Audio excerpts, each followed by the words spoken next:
podcasts and two men chatting shit. Then look no further. It's the Real Talking Pod. Yeah, I ain't gonna be singing. Yeah. Right, so let's start off today's episode with just a bit of news. Twitter have been fucking idiots. They've suspended the account for no reason. It's been suspended for a couple of weeks. I've been back and forth, sending emails and that. It's not working. So essentially we've made a new Twitter now. Ash?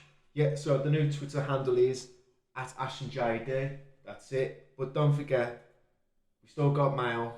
So, still got mail.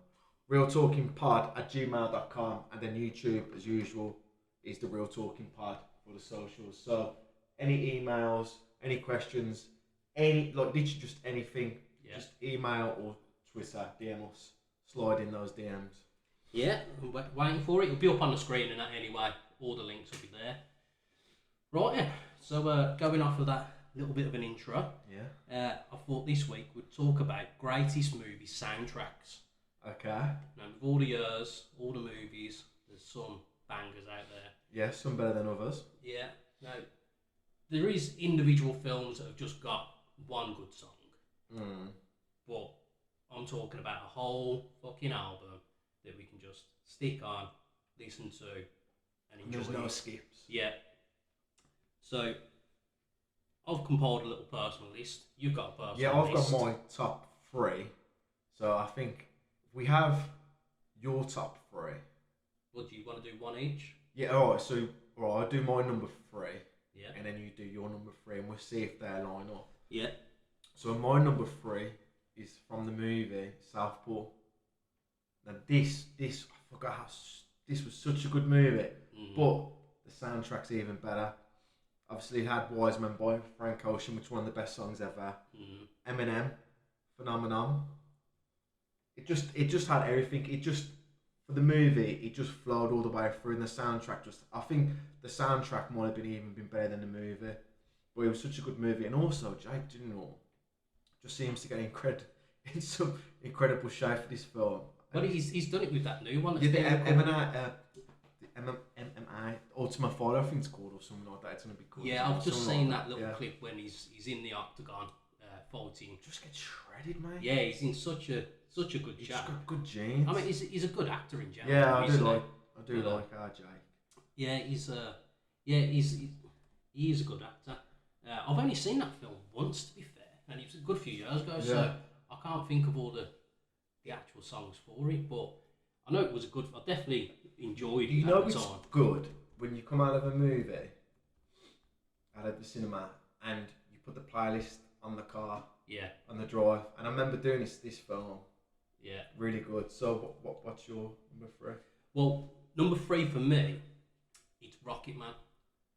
So okay. Yeah, because Elton John in general, obviously, old classic, and it's just all the bangers are in it. You know, I mean, there was a couple of songs as I'd watched the film I didn't know, because he's just got a vast library of all music. But obviously, you know, Rocket Man, Rock and Roll, Tiny Dancer. I mean, it's just the song list in general for Elton John is just endless. That was a good movie. I was shocked how much I enjoyed that. Yeah, I've not watched the other ones with something Malik, isn't it? The Queen. That one's really good as well. Yeah. I've still not watched it yet. Well, who's the lad that plays Alan John? Something Edgerton, isn't it? Yeah, because he's really good. He plays him really well in it. Yeah, he's a good actor, isn't he? The Kingsman, Eddie the Eagle as well. Yeah, what is his name now? I'm gonna feel like we're gonna have to, because we've got to do him justice by getting his name up. Yeah, I'll get it. But look, he's a really good actor, and the movie, I was surprised how good that movie was and how much I enjoyed that. Yeah, Taron Egerton. Yeah. What a name as well. I know. Is that his real name or stage name? To be honest, because I can't say I know a Taron or an Egerton, so let's just see. What a name. And he's rumoured to be playing the new Wolverine. Yeah, there's been a lot of... He's been getting into good shape as well. Well, he's done it for a few films really when he's been in a decent enough shape. Because I know he's the lead in that new Tetris film that's coming out as well. No, that's already out. Oh, is it out? Yeah. Oh, I've got You know what? I've got to watch that then. He's a good actor. That's a decent film. Yeah. But he makes the film. Yeah, he definitely does. And because he does all the singing himself as well. It's not records of Elton's songs and that. It's really did enjoy it. The wife's not into those kinds of films and that, so I only watched it once with her. She just pulled her face like, yeah, it was all right. Like, yeah, but I've watched it a few times and I really do enjoy it. Yeah. Right. So on to number 2. Right, my number 2 is Deadpool. Number 2. Now this bangers. Also, it had its own original song, Ashes, Celine Dion. Yeah. Big tune. Then we've got tunes like All Out of Love. X Gonna Give It. It just went Dolly Parton. He goes all over the shop, but it's just great. What's that song? Shoeboat. It's got like the video for that's a crazy video. I'm sure they'll find a bear on one point. And it's got there's a load of bangers in there. It's got Skrillex in there. Yeah. But that soundtrack again, it's all over the place in terms of it's just different genres of music, isn't it? It just goes with how the movie went and yeah, and obviously Deadpool in great shape too, Ryan Reynolds. So I know, yeah. There's a theme going on here. Yeah, and again he's doing well with Wrexham at the moment, isn't he? Yeah, just got promoted. Yeah, trying to entice Gareth Bale out of promotion as well, weren't they? I can't see it. He's turned it down. So my number 2. Yeah. No, it's cheating a little bit because it's more than one film. This is. Okay. It's the Rocky franchise. More so number 1 to 5, because all the songs on there, especially the training montages. Yeah. That's the gym hype, or used to be the gym hype anyway. I used to stick them on all the time, bloody doing me running and everything, and just in general, they're just good songs. I know it's a different era because it was like 80s, possibly 70s. No, I think it came out in the 80s. So it was just a lot of just emotional rock anthems. The song that sticks to my head out of that one is not the one you would think is. It's the one where Apollo dies and he's driving back in his car and he's reminiscing and it's got it's a proper power ballad, but again, the life of me, I just can't remember what that's called now. Was that? I think that was Hearts on Fire. Hearts on Fire. Yeah, that might be the one. Desire. Big tune. Yeah. And then when Apollo first comes out, I think it was the first one. Living in America. So I have a feeling though, mine and also in great shape as well. Yeah. So I mean, have you seen the songs? Still absolutely ridiculous. I think before we do our number 1s, we should give some honourable mentions first. Okay. Because when I was thinking about all these the other day, it was just on and on, and I literally did just spend ages looking at different films, trying to jog my memory of movies from the past. So you've already mentioned Eminem, 8 Mile. Yeah. Again, it's mainly all his songs, but that was just banger after banger in there. Ghostbusters, that was a one-hit wonder really, but it did have a good few songs in it. Obviously, mainly it was just the Ghostbusting song. Lost Boys as well.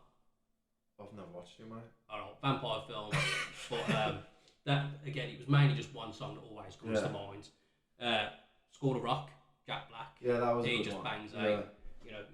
They're doing an anniversary soon of that. Because it's been, I want to say it's been 20 years, so there's doing like a little anniversary concert for it, or segment on some show. I've definitely seen. I've seen a couple of reunions with them in general, but I've not seen about that. Yeah. American Pie. Yeah, all the songs. I mean, that's teenage memories coming back. Also, have you watched the new Mario? Not yet. No. That's got a good soundtrack. It's got a good soundtrack. Yeah, I've only seen the video of the original song Peaches, and that's in the official charts. I don't know where it's landed, but fair play to him. I just always think he's so underrated, Jack Black, as a singer, because you know he does all these great movies. Probably not so much Goosebumps, but he's been in a lot. But yeah, his band Tenacious D and his vocals, his covers, and this and that. He's just, I feel he's underrated. Yeah. Again, I can keep going on and on. Space Jam. You know, we won't mention about R. Kelly's history, but that had loads of tunes in it. Dirty Dancing. Dirty Dancing. I mean, again, that's one for the women more so, really, but it had some tunes in it. Wayne's World for the rock fans. With the, fucking, Wayne's World. The famous car scene. Yeah. Fucking banging out Freddie Mercury. Yeah. Ding, ding, ding. Wayne's World, party time. Yeah. Fucking.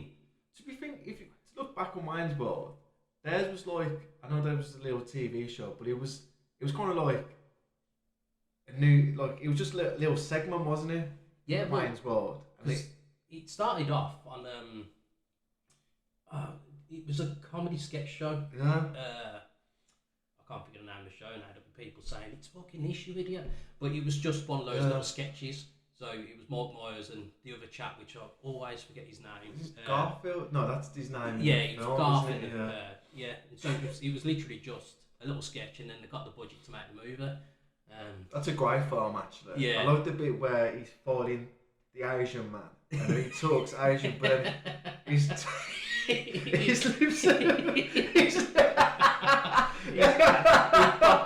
proper lip syncing, and it's just fucking great, that one. Yeah. Oh, I'm gonna have to watch it. Yeah. Another one, Back to the Future as well. Johnny Be Good, when he whips out at the end of the film, gets on a guitar.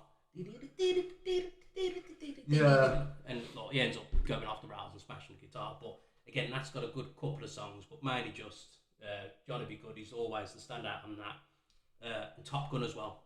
Yeah, Top Gun, yeah. Yeah, you know, that half naked scene of them volleyballing. With jeans on. Yeah. Nothing says volleyball, then tops off, or with jeans, restricting everything. With the aviator sunglasses just and that sweating as well. right in the crotch area. Yeah, that's what you want to be doing. Great film. Did they have shoes or trainers on, or was the barefoot? Because I think it'd make it worse if you had barefoot, jeans, and topless. Because the scene's homoerotic anyway, and when you look back at it. Well, there is that little comedy sketch of Quentin Tarantino saying how it is a gay film because it's naked men essentially, and it's because there's one point I remember when they're swelling, there's just a chest of someone swelling, it's just like so it is homoerotic, yeah. But still in shape. Yeah. Running theme to that.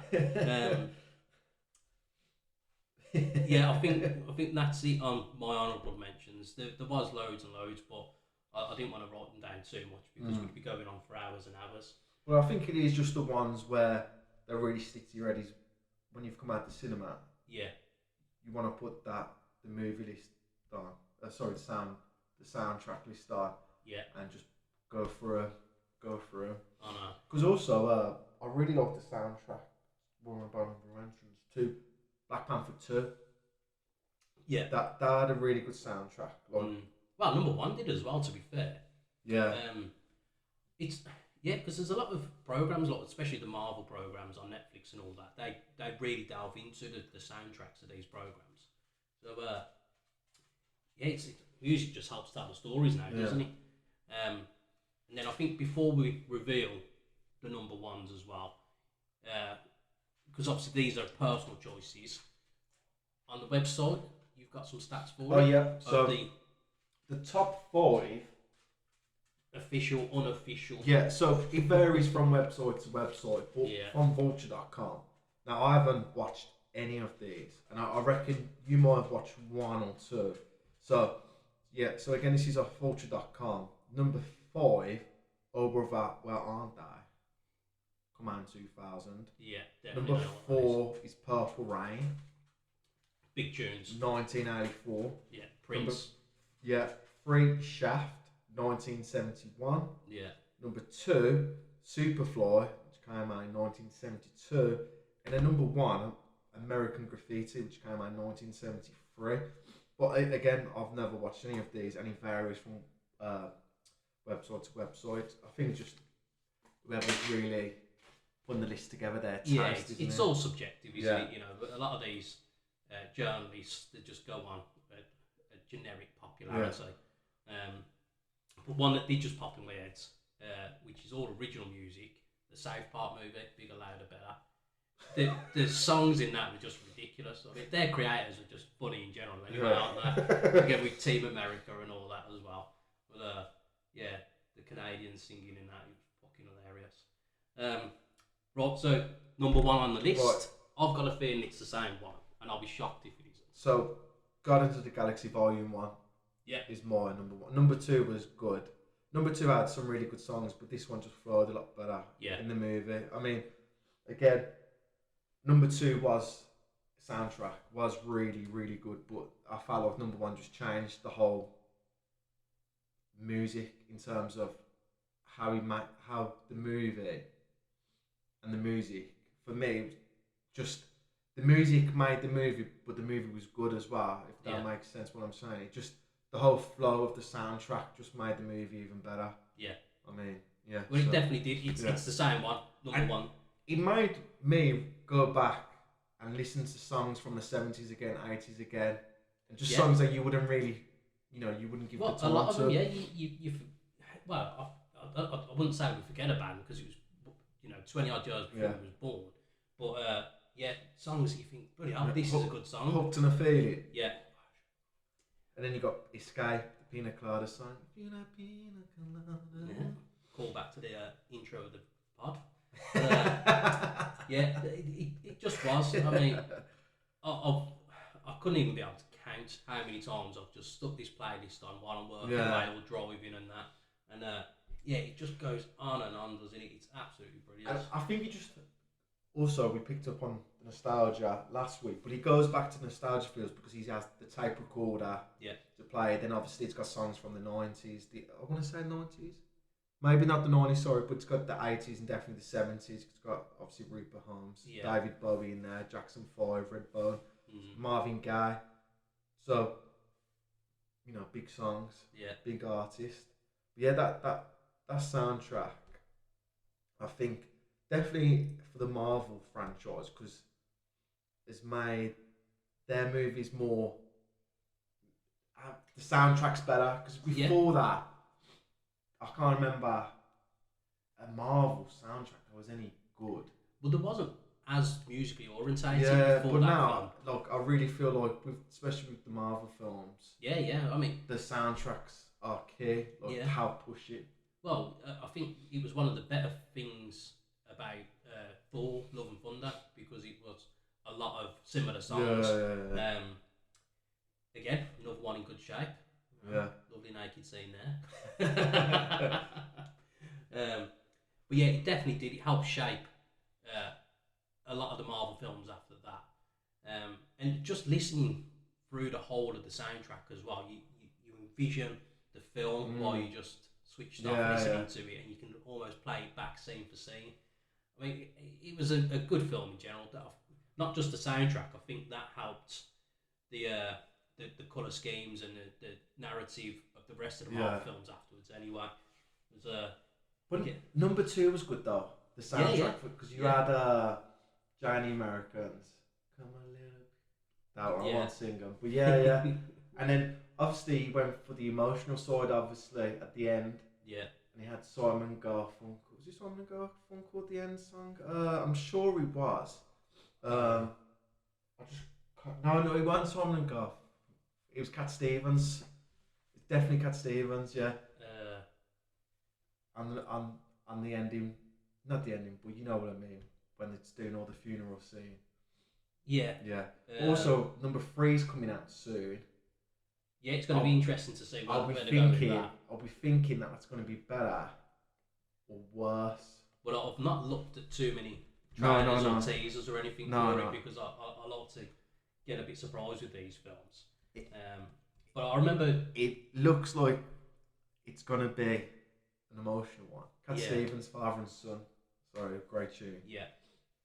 But I remember remember the opening scenes with it, and then when they start playing Mr. Blue Sky, so Birmingham City's song of choice on the speakers when it comes to their games, and I was almost in tears straight away with that because with Grandad, he was a die-hard blues fan and that, and so it always just instantly reminded me, and yeah, but it was, yeah. It's a great song anyway, isn't it? Yeah. Like, Come a little bit closer, Foxhog and Run.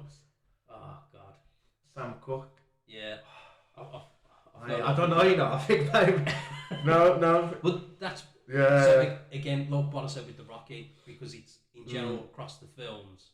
You know, it's hard to just choose out individual ones. So it's cheating technically, but as a part of the franchise, the whole individual films, it's I think it'd be hard in general to beat those. I did struggle because I spent a while having a look through, and I couldn't find any films that I felt were better than the Guardians of the Galaxy. It really did just it stand out, number one. I mean, I've not watched, as I say, I've not watched the Freddie Mercury film. There's the Lady Gaga one as well with Bradley Cooper. A Star Is Born. Yeah. I've not seen that, but I know that's meant to be that's a good film.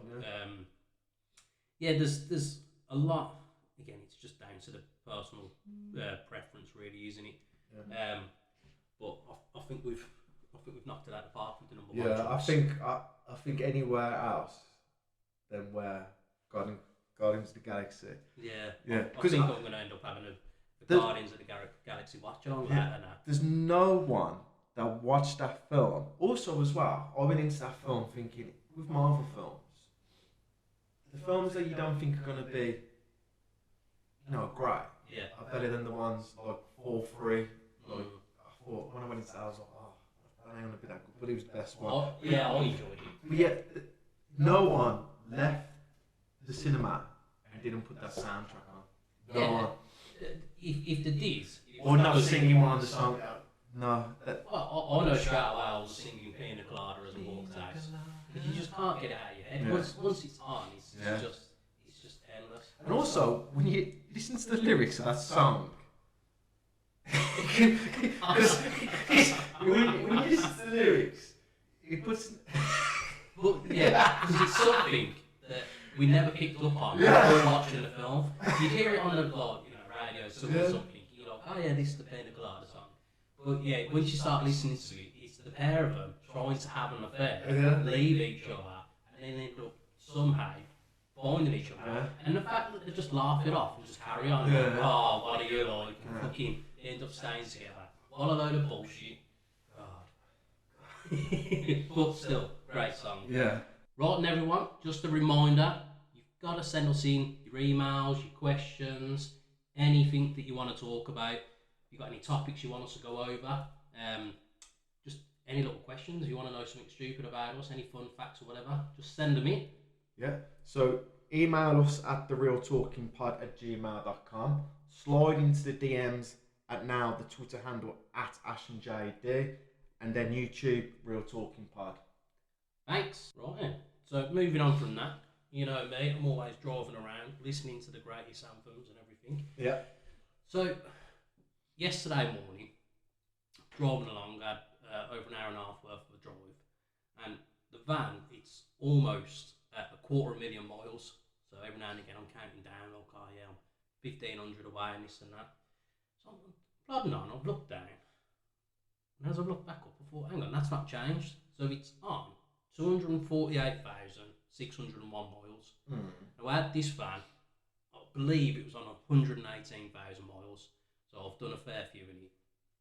And I thought, I don't think that's moved for a little while, so I've looked at the sat nav, I'm seeing that going down, and I've gone through the settings to check the trip mileage, watched that go up half a mile, and then went back to the original display, and it was still on the same. So for some reason, the immobiliser's just playing up, whatever the computer system is, there'll be a mechanic out there, not the fucking motor. But yeah, so something's gone wrong with it, and so now I can't officially see or be able to get a picture of the quarter mile achievements, which I've never thought I'd get to, but it's something that I want to do. So I'll speak to a mechanic at some point and try and get that fixed. But otherwise, it's going to reach it soon. I've got about 1,200 miles to go, I reckon, now, after all the travelling around yesterday. I wonder though, if you get it fixed, would it be able to get it back to the correct miles now? Or those miles that you've done are just running off? Yeah, it'd be strange. They've got to be stored because it's picking up on. Yeah, it's picking up on the trip journey. Yeah. It's just the actual. The overall. Yeah, which so I don't understand why that display won't continue counting, but the trip journey will. If it was the old analog style where it was a physical dial that used to click over, then I could understand that potentially breaking or failing, but a digital display to not count up, I don't know. But I mean, I suppose it'd be good insurance-wise, wouldn't it? Oh yeah, I've not travelled this year. Yeah. You know, I'll do less than 5 miles a year. But I believe you've got a stat on that. Yeah, but I was going to say, but you won that 250k target, don't you? Yeah, it'd be nice. I was just saying, I've just been checking, I'm sure Mercedes-Benz, once you hit 500k, give you a silver badge to put on your car. Yeah. And then I'm sure if you hit 1 million, I'm sure it's a gold plate. Good, yeah. Yeah. I don't think Citroen will do that for me. No, especially being a French car. Yeah.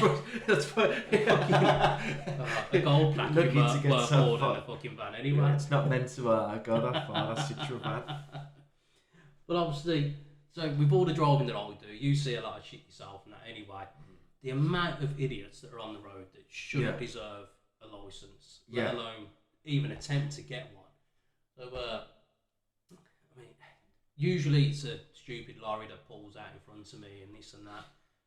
The amount of times I've seen cars facing the wrong way on the motorway as well, you know, they can't park like that. So I don't know what to do. I've never seen it. As I say, I've seen some cars come the wrong way. Oh yeah, but not on the motorway. I definitely. I don't know if it was the A45 or something, but literally they drove down the slip road towards me one day. I was like, what are you doing? When you see the car come down, you're like, am I in the wrong car? you think, what have I done? It was as I was getting off at the junction anyway, and it was just this old boy driving towards me. Luckily, it was pretty close to the roundabout, so I just stopped in front. I was like, mate, no, you've got to turn around, go back, you've got to go around. And he was just confused, didn't know. I was like, no, you've got to go. You can't come down now. But I'd say not exactly worse, but the most craziest experience I had. The week before we went to Cyprus a few years ago, I went to Great Yarmouth with my dad's and brothers and sisters. And I remember driving there, I had the brother in the van with me, because we had all the luggage in the van with us and the rest of them went in the car. So as I was on the M6 heading along, it was like a Final Destination moment. I just looked over the opposite side of the motorway and I've seen this, I think it was a black Land Rover or a Range Rover, one of the two anyway, towing a caravan. And it's just, as I've looked, the whole of the caravan just shot up in the air, went across all 3 lanes of that side, because they were in the lane number 1, so it's come across 2 and 3. Yeah. And if I didn't look, I wouldn't have seen it quick enough to react. So I've slammed on the brakes, and as the caravans landed over the central reservation as well, I was probably about 5 metres away. If I didn't stop, it would have hit me. And nerves were shot anyway. I had to stop off at services and get a coffee just to try and chill out a bit. But that was the closest call, definitely. And it shakes you up, doesn't it? Oh, when you've had like really close. When you think, fuck man. Yeah, because literally, if I didn't stop, it would have gone into us. And God knows, I mean, probably wouldn't have done too much damage to the van. Probably just smashed the windscreen or something. But that caravan was in bits. And because as it's gone up, the car's gone up with it as well. Because then I know that when my dad and everyone else was travelling behind it, then even though the accident was only partially on our side of the motorway, it was completely shut down for a couple of hours. And apparently they all survived. It was parents, and I think it was 2 young daughters, and they were all okay. Just a couple of bruises and that, which surprised me because the carnage was like Jesus. Because I couldn't swerve to the left lane because I was overtaking I think it was like a little blue Citroen Saxo, if I remember rightly. Remember, it was a blue car anyway. So I couldn't swerve into the middle. I just physically had to slam on the brakes, and it was scary, but I got over it, and we survived. But it makes me think about all the dash cam footage and that.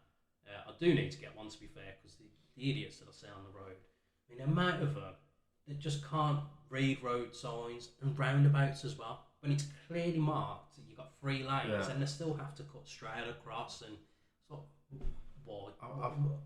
I think we've all seen something so stupid that we wish we had a dash cam just to show people. Yeah. This is what happened. Look how stupid this is. And it's almost a daily basis with people like that. I mean, you've always got your stupid BMW drivers not using indicators. I think they just don't install them on their steering wheels, that they can't press them on and off. I had one yesterday again. It was I think the X3, the big BMWs. Yeah. He was just driving with his hazard lights on. Weird looking older chap, and he's got his window down, orange high-vis on, puffing away, and I was like trying to wave, and he was like, "Mate, your hazards on, hazards," and he just looked at me, like essentially wanted to tell me to fuck off, and then just carried on. Like, all right, and you carry on then, mate. But yeah, I watch these dash cam footages sometimes, and you can always tell the drunk drivers as well, the way that they're swerving, and there was one where he's hit into a pole, a lamppost or something, and the car's mangled, and he's still trying to like hit it in reverse to pull away. And the chap's just there recording him, like, "Mate, you can't move, you can't go anywhere, like, you've got to stay," and he's slurring his words and everything.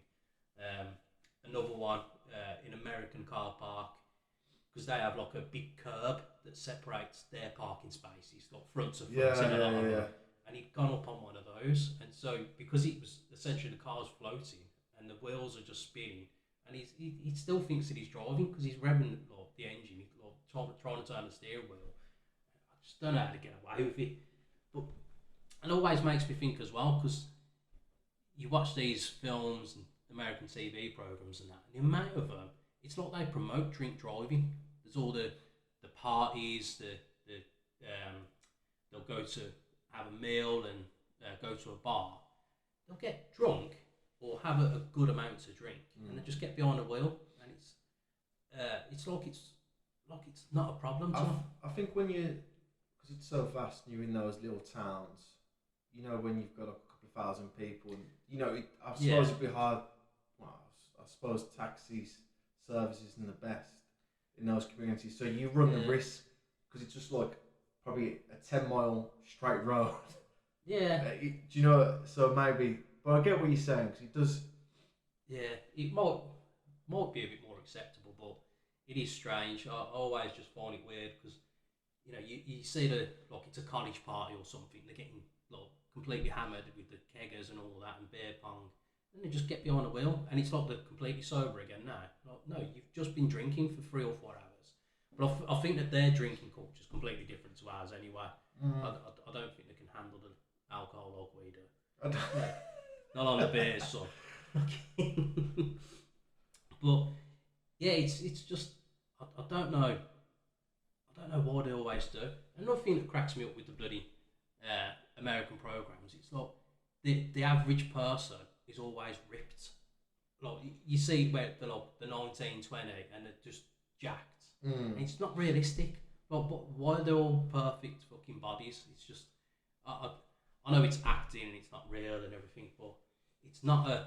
Yeah, because like they are getting played. This like 18-year-old he's like 28 in real life. Yeah, I know. It's just it's not realistic enough on that sense. I mean, I'm not saying that I don't expect the likes of Brendan Fraser with that new film that he's in, The Whale. Yeah. So he's got a bodysuit on and CGI and all that. I'm not saying that I expect a morbidly obese person to play that role, because that's what they already are. They have to do that.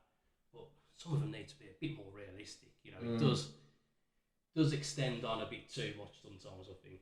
The one thing, I'm gonna go right just off topic, but sticking on the Americans and like the films or TV series, the one thing I've never understood, please just email me in. If just when someone calls them, they never say bye. Yeah. Like, mate, look, how do you know the conversations? He could have said something more. Like, yeah. What? Like, boy means it's over. Like, he could have had something else to say on the phone. Yeah. Like, that bit always cracks me up. And like, I've always thought, why did I do that? Or is that just for... Again, it might have been an American thing, because I always find it to be too much the opposite way. When I'm on the phone with some people, like Mum, for example, it's always like, all right, yeah, I'll see you later then. All right, yeah, love you too. Okay then, see you later. So, Yeah. Bye. And it's almost like 2 minutes of saying goodbye. Yeah. So all it needs to be is, all right, Sam, I'll see you later. Ta-da. Yeah. Bam. But again, I think that's a British culture though, isn't it, really? Right, so I think now we go on to more weekly rants. Mm-hmm. So...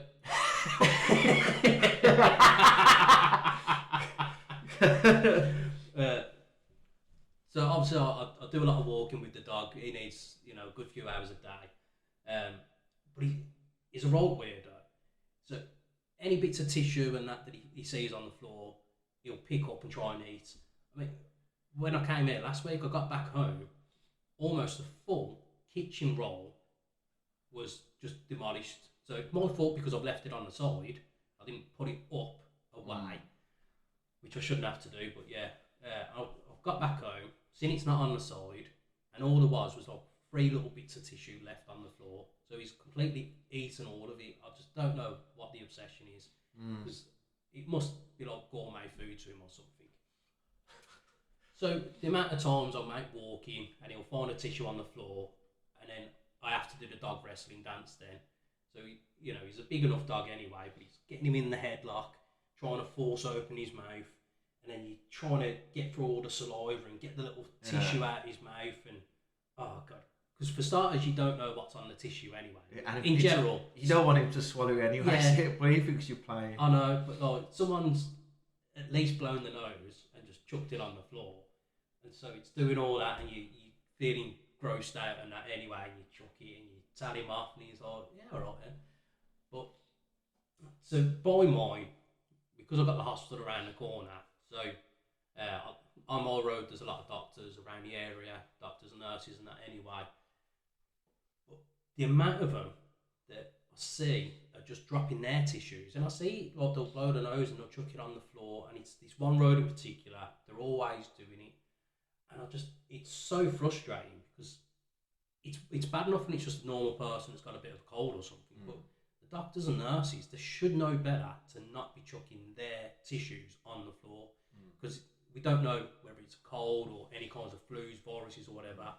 And so for me to physically have to wrestle the dog then to get this unknown tissue out of his mouth, it just absolutely cracks me up. And the one of them the other week, I still can't believe it now. Like, I'm walking towards 2 of them, and they're talking to each other, and I know they've already seen me anyway, because with the dog he gets a lot of attention anyway, and not just the Asians, but mainly the Asians, they're scared of dogs anyway, so they'll normally cross the road or hide in a little corner or something. And so they're walking towards me, and I've seen this one just pick a nose and wiped it on a silver Honda Civic, and I was in disbelief. I was like, I haven't seen that right. I can't believe. No, She just picked a nose and wiped it on the car. Literally, full on digging for treasure. Like a nurse.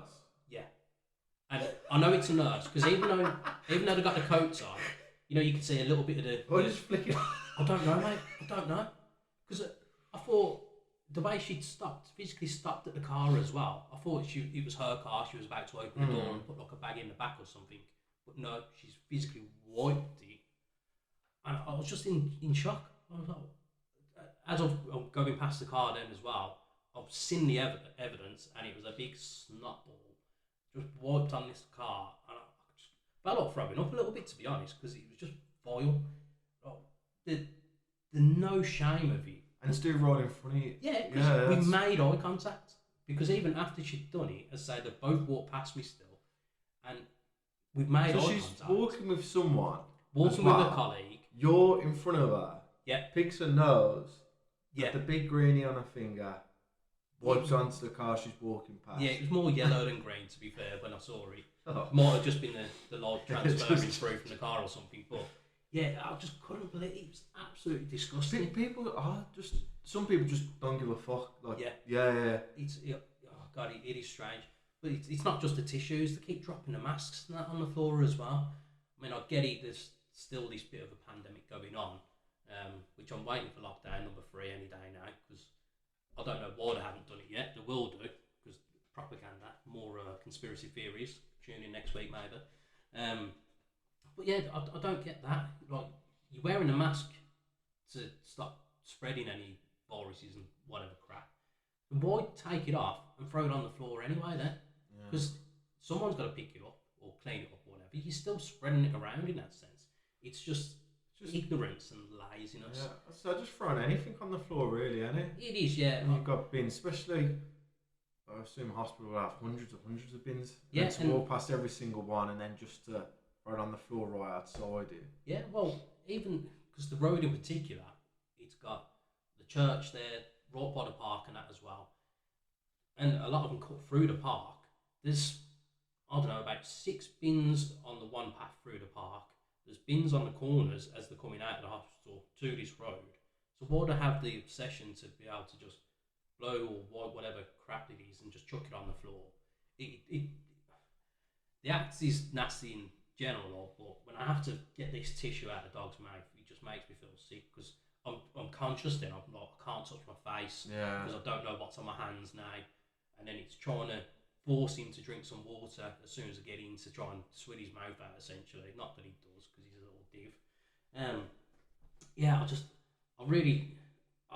I don't see why they can just think that it's acceptable.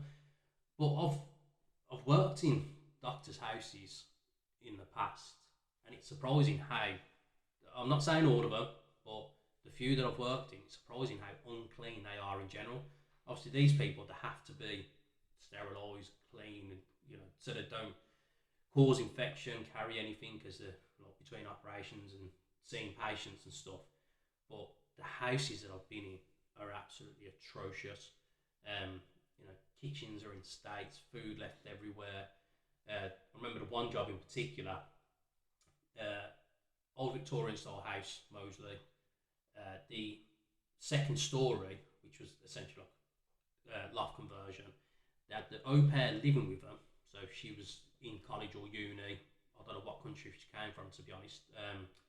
But living there, looking after the kids, and she was in that top room, and they asked us to have a look and paint the au pair's bedroom. As we've gone up to look, it was black mould on the wall, right next to her bed. This stuff is deadly. They know it's deadly. They should know what it looks like, for starters, as well. And they were allowing the au pair to sleep next to it. And it was just absolutely disgraceful.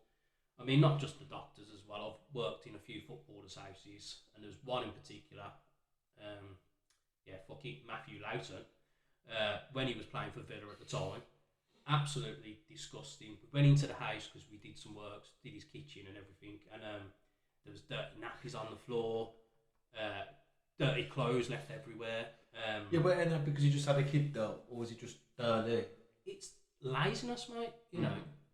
Leaving. So he went away while we done the work, but leaving that kind of thing just because you've got the money to afford for cleaners to come in, it doesn't excuse it. It's absolutely disgusting. And then when he turned up afterwards, the end of the job, I wasn't hanging around for an autograph anyway, because I'm not a Villa fan, but he didn't even want to look at us or his wife.